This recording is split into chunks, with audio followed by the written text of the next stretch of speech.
Hello, today I'm going to change the tilt trim switch on my 2006 Skeeter.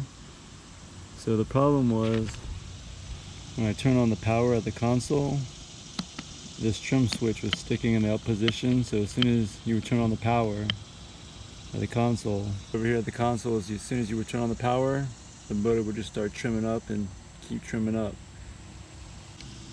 So I figured out this problem was in the trim switch. We're going to switch out this trim switch and we'll have it working properly.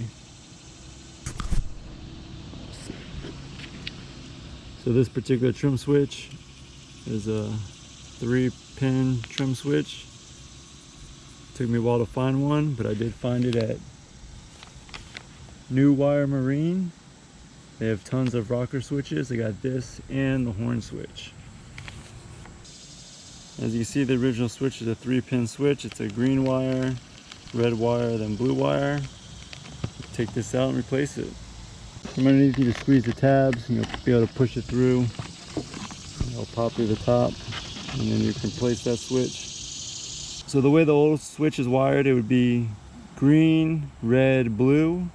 You have to switch it to blue, red, green. So if you look at the switches on the back, the old switch up and down, so you just have to switch those two wires.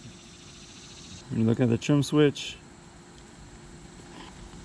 at the side, top is green, red, blue now, instead of blue, red, green.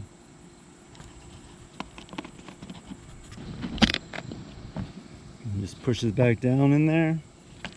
Factory fit, old switch, new trim switch. Works good as new.